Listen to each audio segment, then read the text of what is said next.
the Idries Shah Foundation podcast. Practical Psychology for Today. Featuring the works of Idries Shah, voiced by David Ault.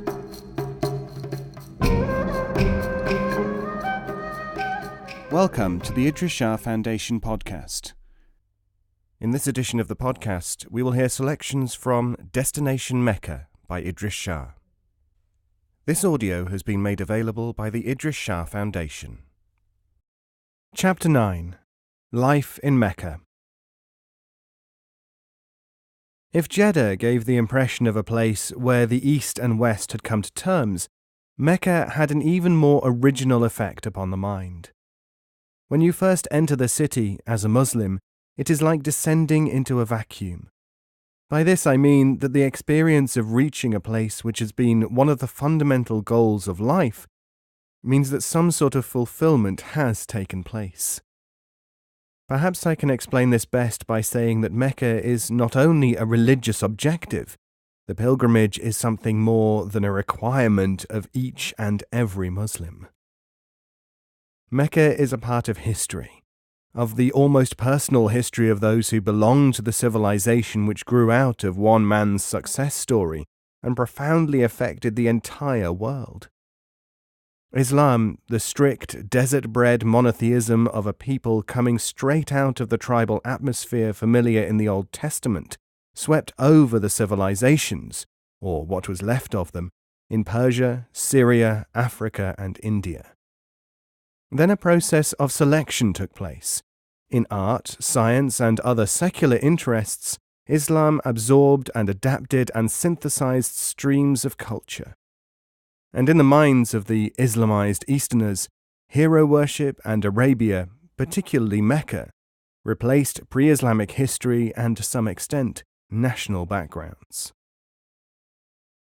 This process caused a telescoping of thought. Even today, the history of the early caliphate and the detailed life of the Prophet and his supporters is better known to Muslims in general than their own more recent history. This may be an ingredient of every pilgrimage, but the fact that Muslim history is so detailed and recorded with such relatively modern exactitude means that the picture seems clearer than it might otherwise be. The process of absorption started by Islam when it came into contact with foreign ways and ideas continued as the system spread. It is sufficient in this connection to point out the total cultural assimilation of the Turkish and Mongolian invaders, who had militarily pretty well wiped out Islam as a physical force in Persia, Turkestan, Afghanistan. Here in Mecca today, I could see the process actually going on. There are everywhere signs of the way in which the local culture had adapted the foreign Turk to its own procedures. Until now, there is very little sign of Turkish influence in the Hejaz. More marked still is the present activity of digesting the Western technological impact and integrating it with Meccan and Islamic life.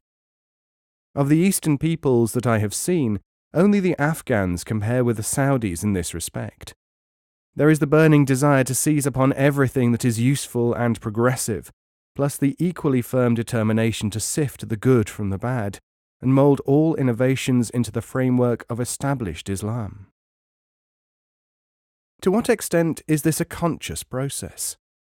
I had thought that it was a sort of defensive reflex, until I met Ibn Saud himself, and he told me that he was deliberately fostering this spirit as a matter of policy.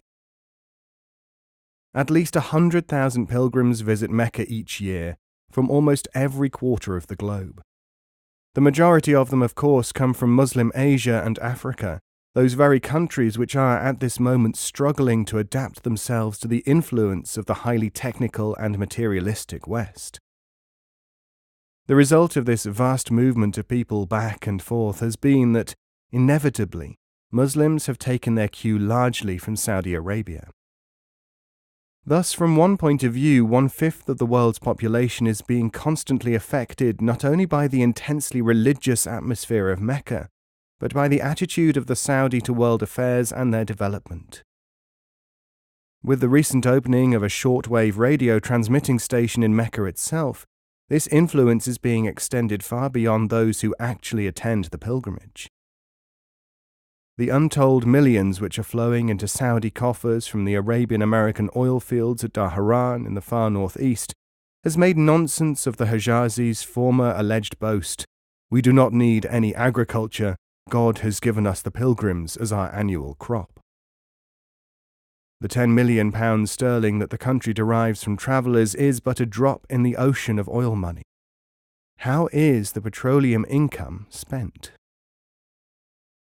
It is said that over £1 million has been spent on electrical and other installations, plus the improvement of the sanctuary itself. Health, hygiene, and education account for very much more. 8 well-qualified medical officers have rid Mecca of all endemic diseases.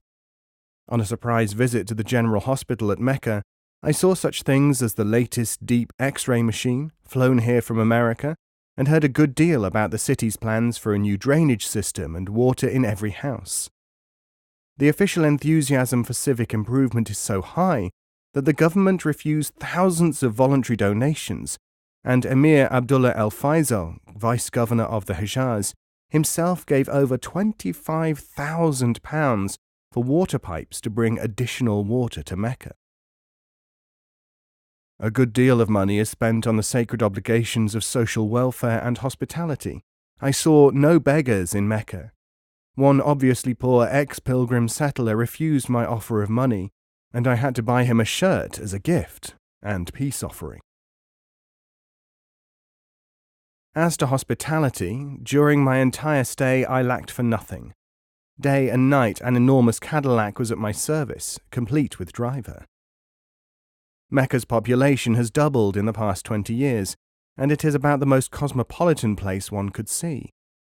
Over a period of generations, so many travellers have settled here that men and women from almost every Eastern nation, in their baggy trousers, turbans, high boots, sarongs or curly-toed slippers, seem to make up the population.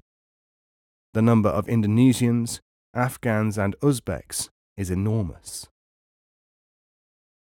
You may hear half a dozen languages in an afternoon of bazaar gazing, eat the pungent food of India or Morocco or Iran, drink the aromatic beverages of Kabul or the spiced sour milk of Turkestan. If this sounds like a travelogue, the answer is that Meccan life is literally like this. An abundance of large American cars has brought a traffic problem to Meccan streets. Yet it is amazing how the Bedouin-born policemen have mastered the art of controlling it. Car parking, such as one may see outside Bab Ali, one of the 19 gateways of the Grand Mosque, is not less efficient than in any European city. When cars were first allowed to enter the holy city, I was told that drivers used more of the accelerator than was needed. The effect of 1 or 2 rather severe sentences has been that such street accidents are not known now, as I was told by the man who offered to insure me against them for £10,000 at 3 shillings. 2 sides of the Grand Mosque's outer wall contain the main shopping centre, the covered streets with open-fronted shops where the profusion of goods is bewildering. The atmosphere here is straight out of the Arabian Nights, without the inconveniences. I never saw dust, dirt, flies, or maimed beggars. It is the only place I have come across where the money changers sit well behind immense piles of unguarded coins. The coinage even is interesting. The Maria Theresa dollar, equal to 1 Saudi rial, or 2 shillings, is the main currency. No notes are issued, and transactions of any size are carried out either by means of Egyptian pound notes or golden sovereigns. It may sound like a travel agent's plug, but I have never been short-changed in Mecca, never pressed to buy anything, never entered a shop without being treated like an honoured guest. Quite a number of shopkeepers, sages, and all sorts of people, one makes friends easily in Mecca, invited me to their home for various feasts. But I had to wait, by etiquette, to salute the deputy governor before I could have any personal social life. The young Emir Abdullah ibn Faisal was deputizing for his father, the Emir Faisal who had invited me to Mecca when I met him that day in Cairo. Protocol demanded that I should present myself to him as soon as possible, so I early ordered the car to take me to the palace. Right inside the city, an immense but austere building houses the court of the governor and viceroy. Built in the modern Hijazi style, with a steep flight of stone steps leading to the reception chamber, I was rather impressed by the simplicity and luxury of the place, but decided against taking a picture. After all, not only were there a number of very alert-looking Wahhabis pacing up and down outside, but most of the chauffeurs standing beside their American limousines were of the special class of weapon-bearing sworn royal guard. As I entered, another flight of stairs indicated the direction of the actual hall of audience. On each step sat a bearded, casual, and uninhibited-looking warrior, some with drawn knives.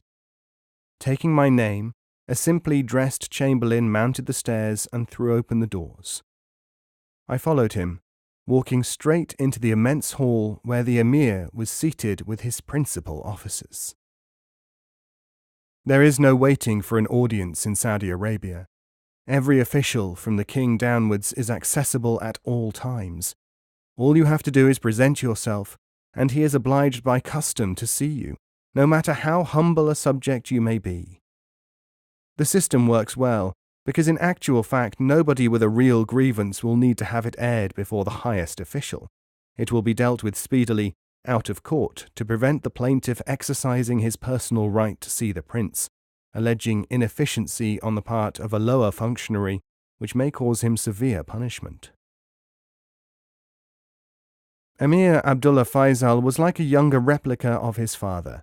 With delicate hands and feet, though not as tall, his face had the same stamp of authority, his movements the same assurance which is characteristic of the Saudi royal family. I had a long talk with him. He spoke of the improvements to the city which he himself was planning, under the direction of his father.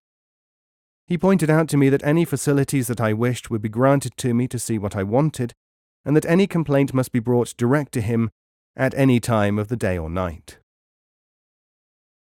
He asked me if arrangements should be made for an audience with His Majesty in Riyadh, as a radio message had been received to the effect that I was to proceed there by one of the royal aircraft as soon as my religious obligations had been discharged.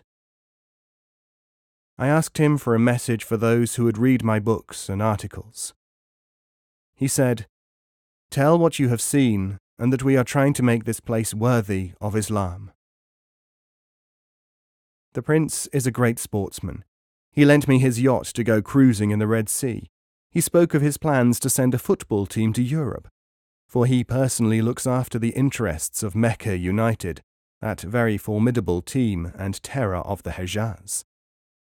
As there are no cinemas or other places of amusement in Mecca, athletics and football draw immense crowds just outside the city on the weekly Friday holiday.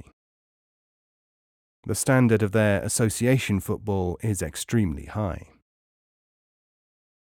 Before I left Mecca for the north, I spoke to a number of local dignitaries, looked in at the orphanage, watched scribes writing letters for their clients at the post office, had an all-night banquet with some Afghan friends, and was presented with a copy of the first Quran to be printed there.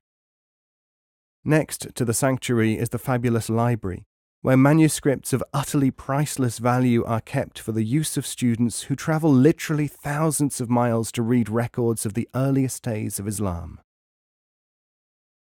But the prince spoke with special pride of the progress of hygiene in the Hejaz. "Make a study of it. This has never been done before," he said.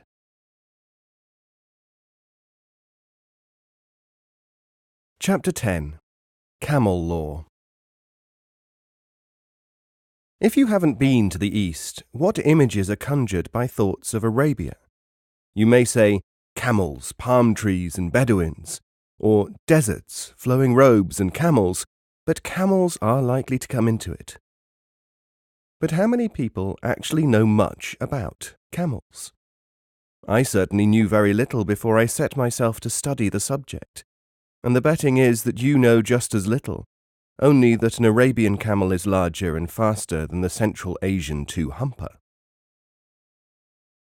I once asked a cat fancier what he saw in felines, and almost at once there came over his face that mingled expression of fanaticism and inarticulateness that we all know so well.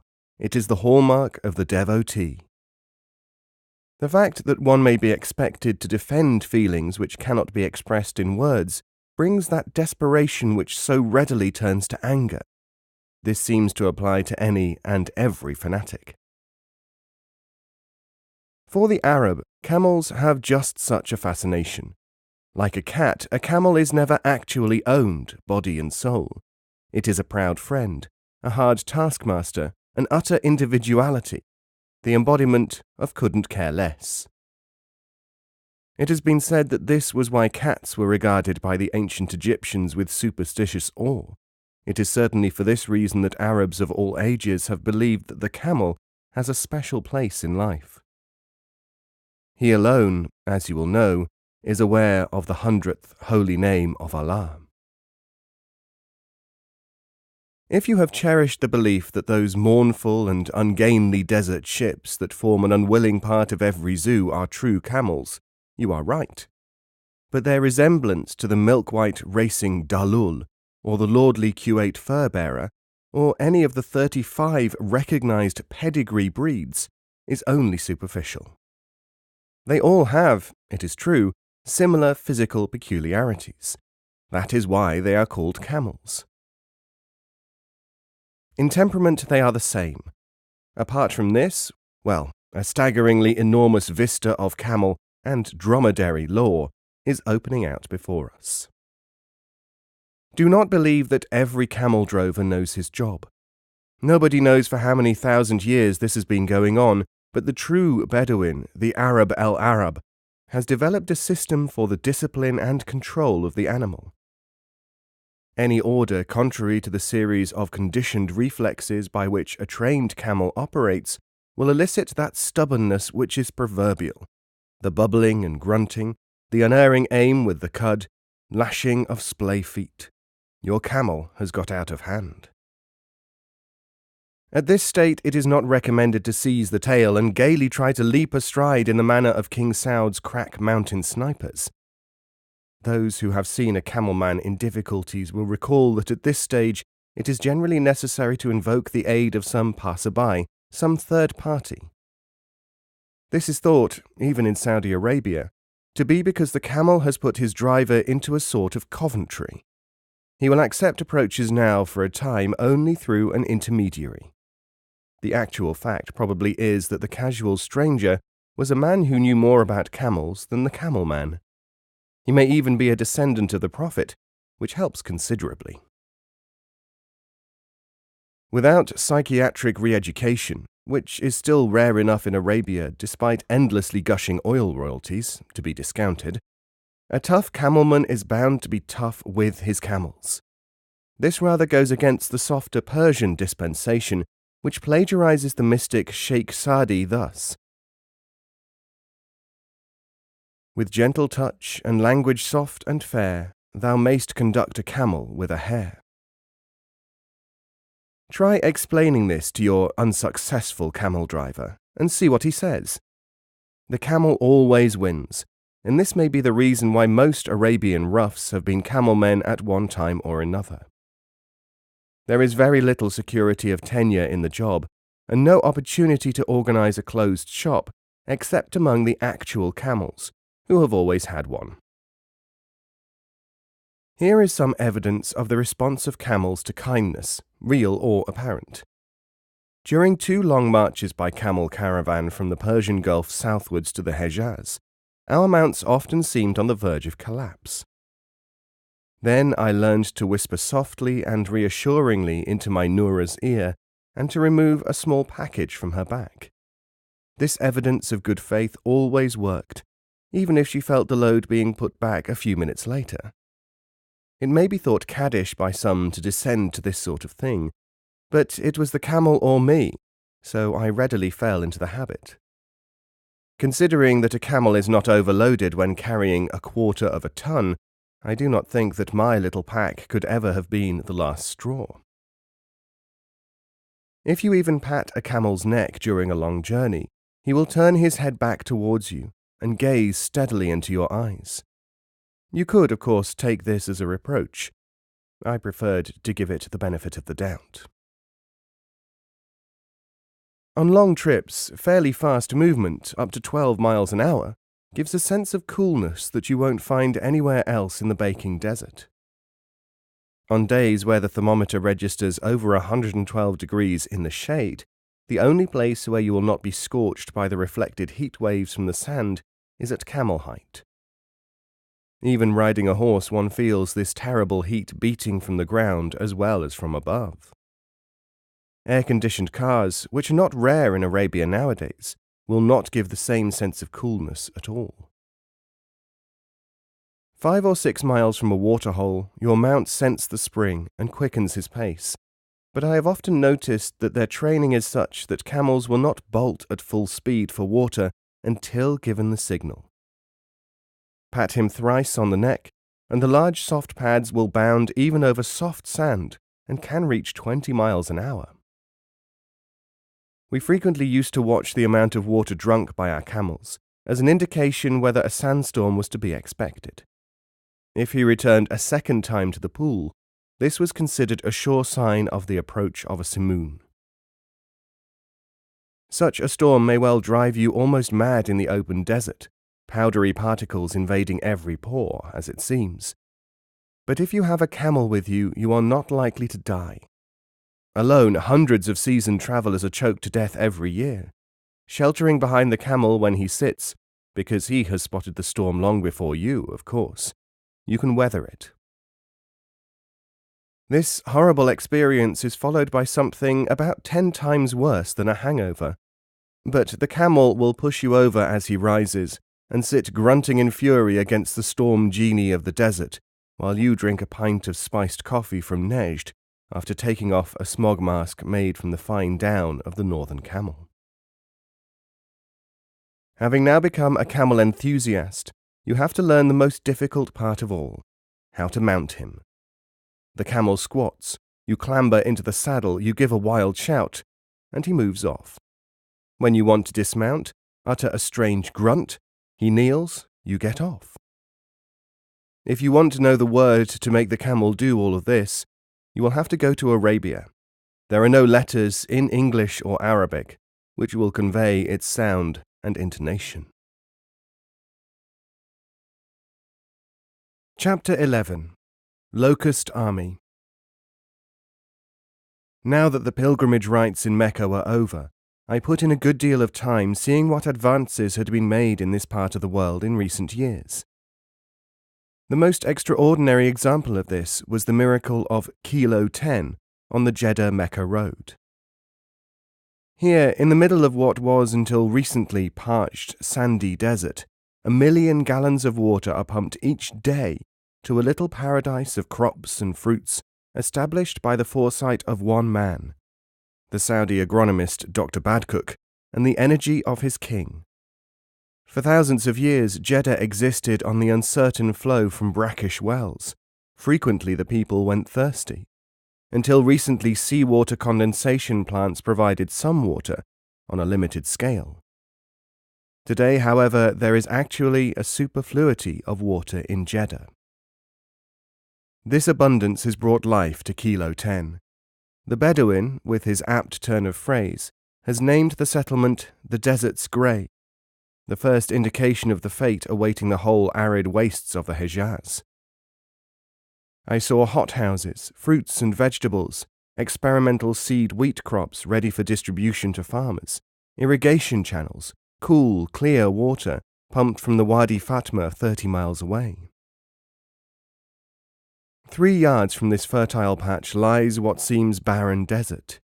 Frankly, faced with the problem which Badcook had 4 years ago, I would have given up.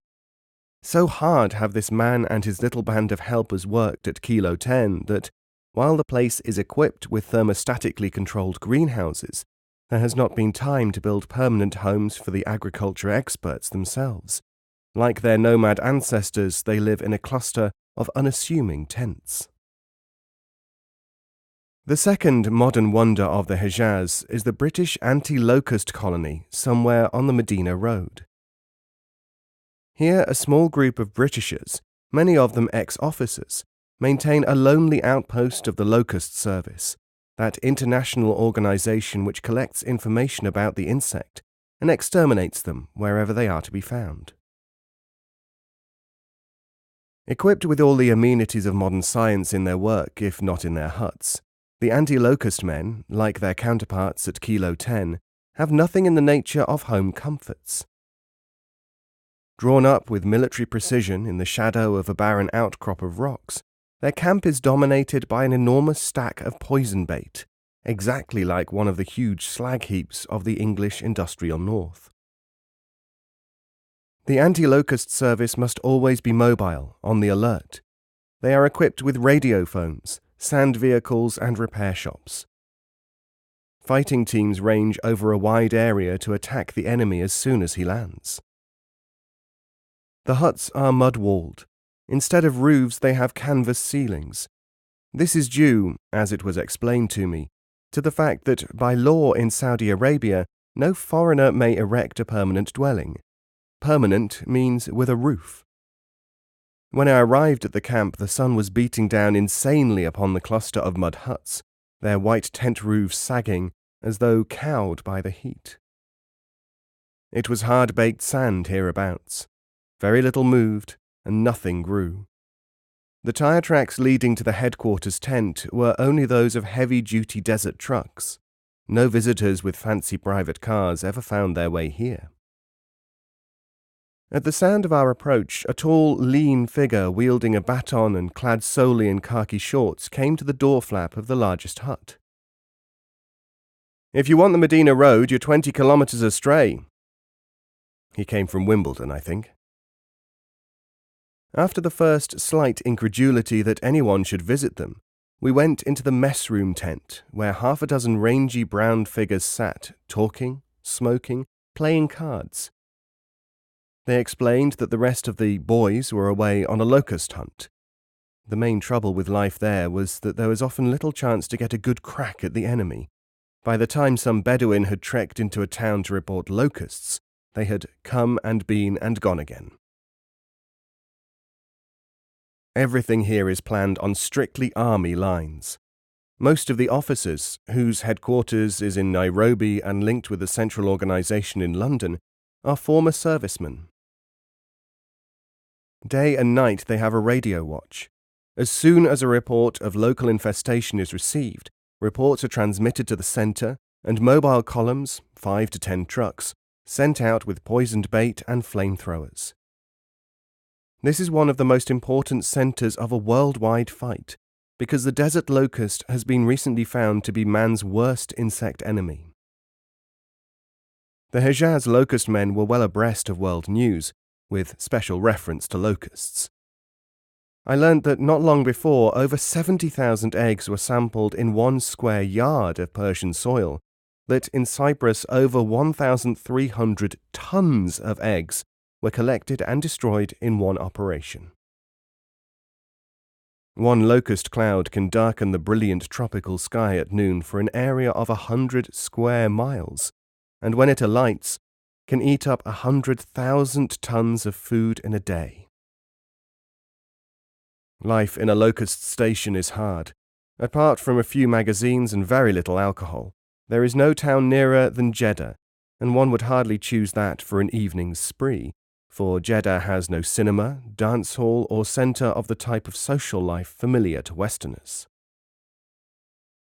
Yet, like the men who climb mountains or take ships for months and years into polar regions, these pioneers are completely secure in their philosophy, self-contained in their job, and conscious, in a quiet way, of the value of the work that they are doing. I was immensely impressed by them. The scientists and headquarters in Nairobi will be the people who get most of the limelight, but the answer to the riddle of locust swarming and destruction may well be found here, in the desert of the Hejaz. This is the direct line of the mass migrations of the evil giant grasshopper, for that is all that it is, from Yemen and Africa to India and Persia. Their life at times is dull, the bait mixing, the rereading of ancient, tattered books, telling each other their life stories in their half-tent, half-huts. Then the signal and location of a swarm. Can the insects be destroyed before they take off again? Can the eggs be burnt before they hatch? Will the hoppers strip yet more precious acres of hard-won Saudi soil? There is a wild rush to get the trucks on the road, a dash of 200 miles or more with the bait, the race to beat the hoppers to a fertile field. Then the report, as often as not, 100% kill. Then the routine cycle starts all over again. Many Arabs, like John the Baptist of old, catch, cook and eat the locusts with wild honey. Bedouins, with no crops at all to worry about, think the whole enterprise is madder than just mad. Even my chauffeur thought that they were crazy, and he was better informed than most. He had been in Palestine, and having given the impression on his return that he had been to England, tried to live up to it. He defended my visit, when it became known in Jeddah, with his own theory. According to him, I was not mad, just curious to see the strange group of crazy infidels in the holy land of Islam.